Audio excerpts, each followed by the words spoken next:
What's going on, guys? This is UB Smooth, and today we're going to showcase why you never surrender with Gate Guardian, even with the brickiest hand. So right now, this is the hand that I have.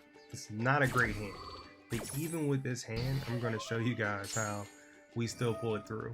And this was a crazy duel. I mean, this guy was using, I don't even know, like when I titled it, I mean, I guess Scareclaw, and then also Brigade, and then, you know, it was as you guys will see, Star Frost, which I guess is, I'm not even too familiar with Scareclaw and Star Frost and all them, honestly. I haven't used that deck before, so I really don't know a lot about it, but I know that if they have 3 monsters in defense mode, they can destroy one of mine on their turn with that field spell.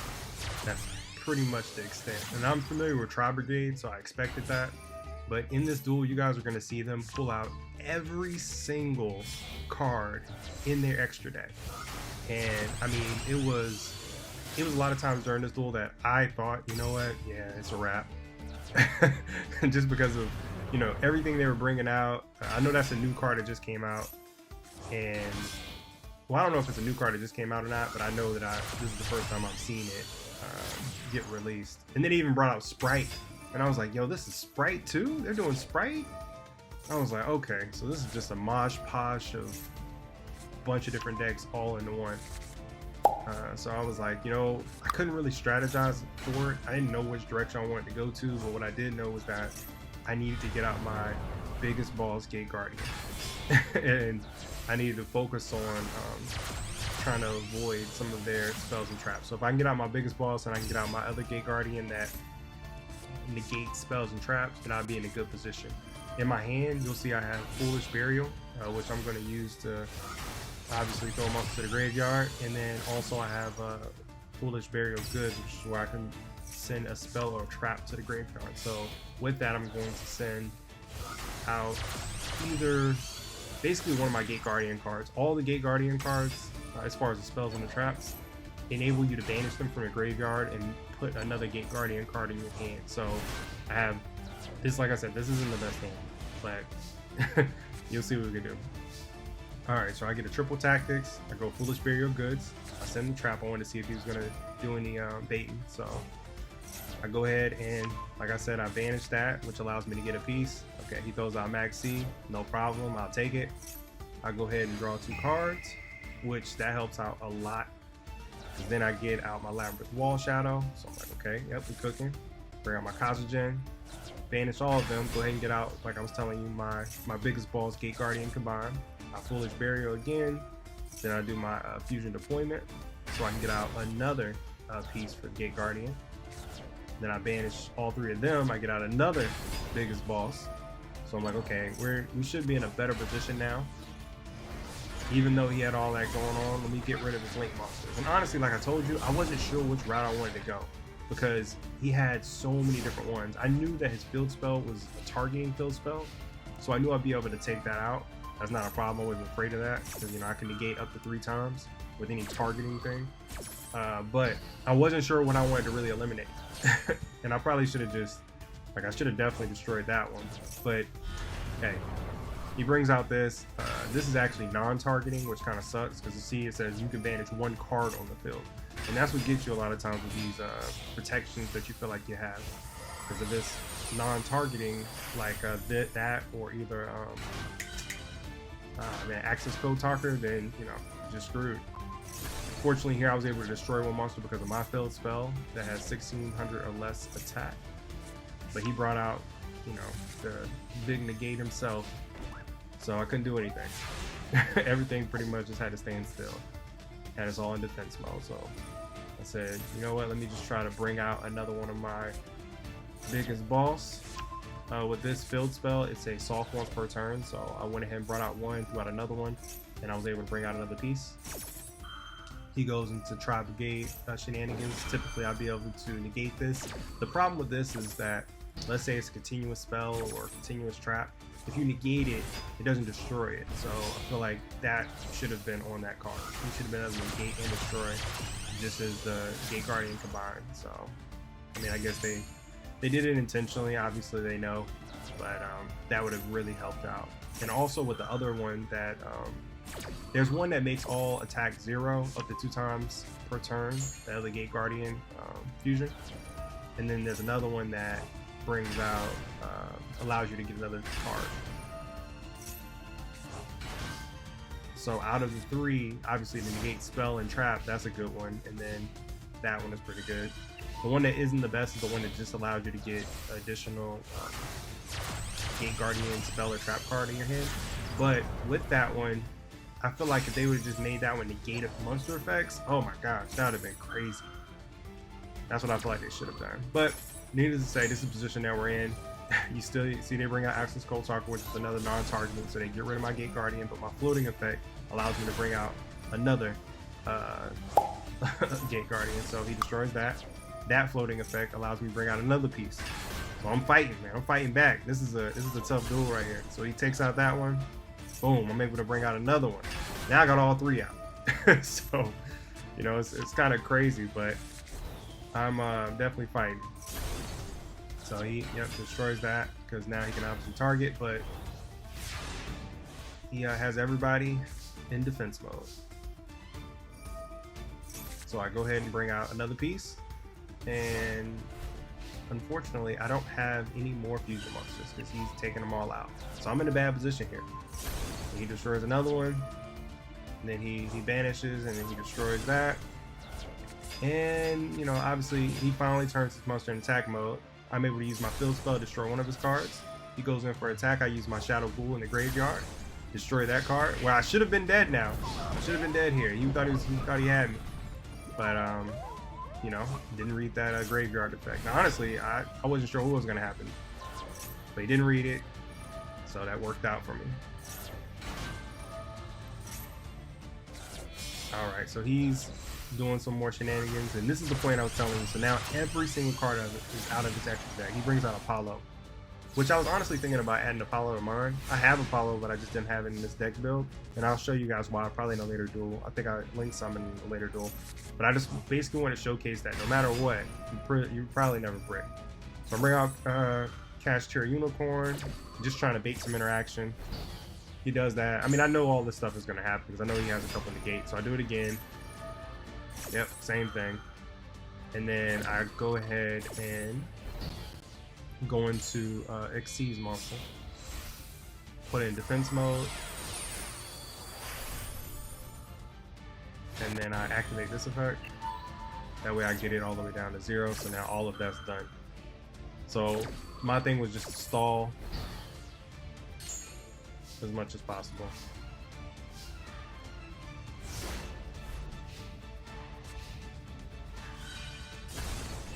Alright, so that's going finally.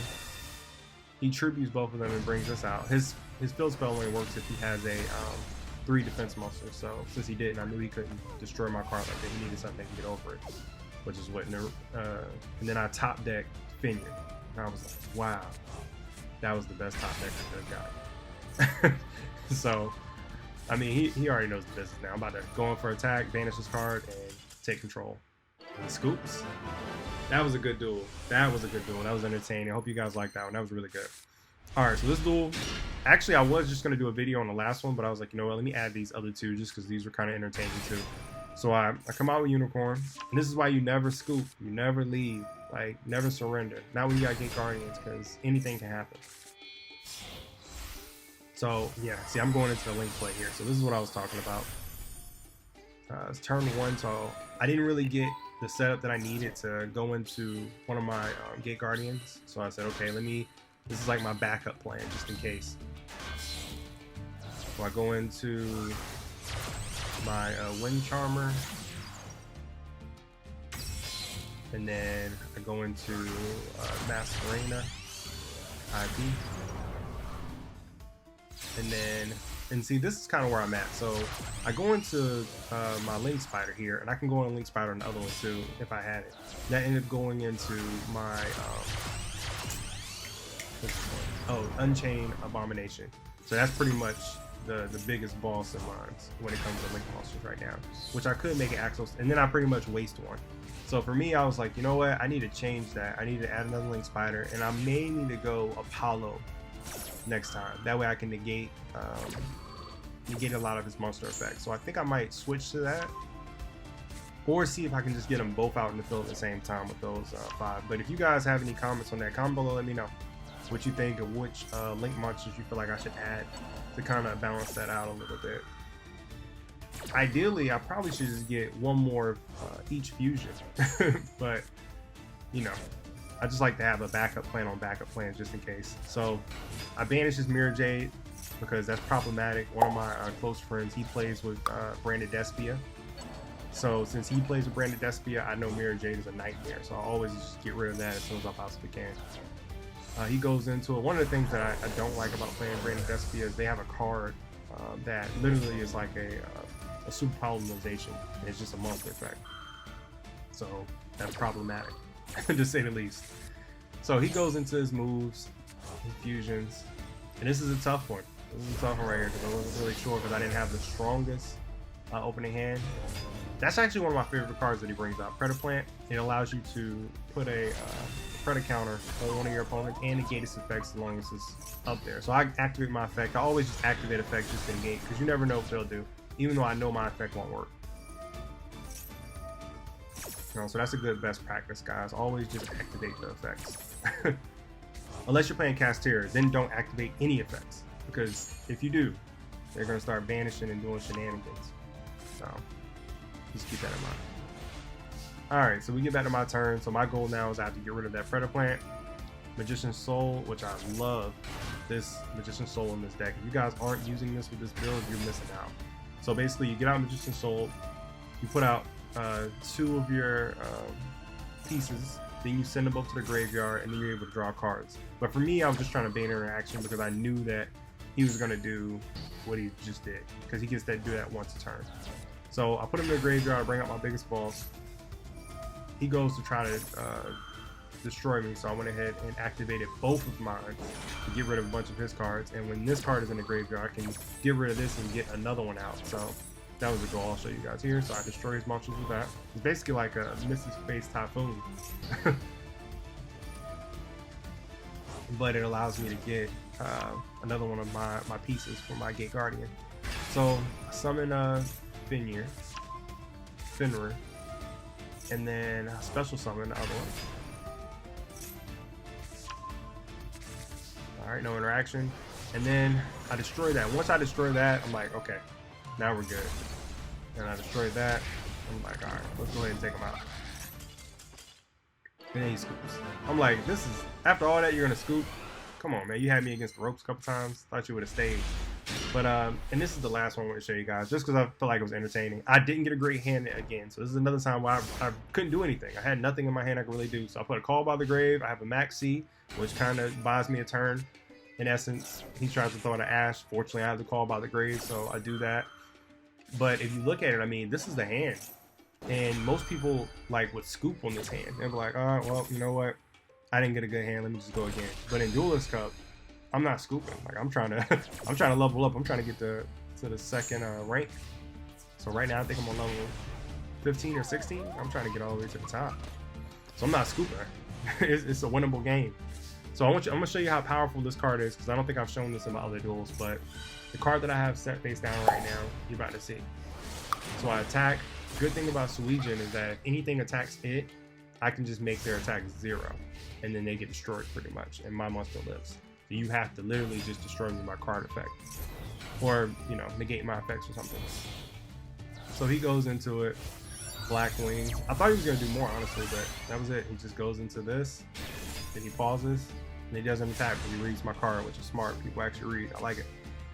All right, so the great thing about Casteer Birth is it lets you get out your level 7. So even though I didn't have anything else, I was still able to get out that, and then I was able to get out one of my Gate Guardian cards. So I make his attack 0, and this is how powerful this face down card is. It literally halves his attack, adds that attack to me, and then I just go in for game.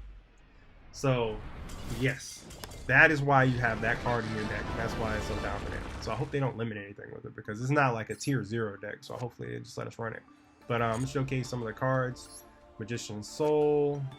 This usually comes in handy as a tech play. And you know, Max C. I have one Ash. Honestly, I think I'm gonna take Ash out.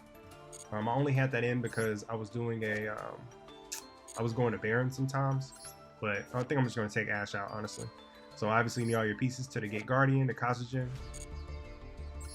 Suijin, the Wall Shadow. Obviously you need that. Y'all saw how that saved, or Shadow Ghoul, you saw how it saved me in Duel 1. Cashier Unicorn, I mean, 1 is fine. What I think I'm gonna do is I'm gonna add another fusion deployment, and I think I'm gonna take out Ash and add another fusion deployment, because the goal is no matter what, turn 1 you should be able to get out your Gate Guardian. Like, in generally every single time I'm able to do that, but in the rare instance that I wasn't, like you guys saw in the last 2 duels, you still want to have other options. But I feel like if I have fusion deployment in a 3rd time, that'll sure it up. And I tried with 3 Cashier Bursts one time, and I just felt like it was kind of a little too much, so I took that back down to 2. But as far as my extra deck, I still am open to suggestions. I like having I like having the Red Eyes Flare Metal Dragon in there, just because if I get their life points low and I can't necessarily kill them, if I just go into it, it helps me out a lot to burn them every time they do an effect and kind of finish them off. So I think that's good. I like Galaxy Tomahawk because it lets me go into some link plays as a backup kind of strategy. Obviously, you always need Zeus, but the ones that I'm kind of playing around with, obviously Link Rebo with Magician's Soul, so I can get him out of there. I kind of play around with this as a tech card sometimes.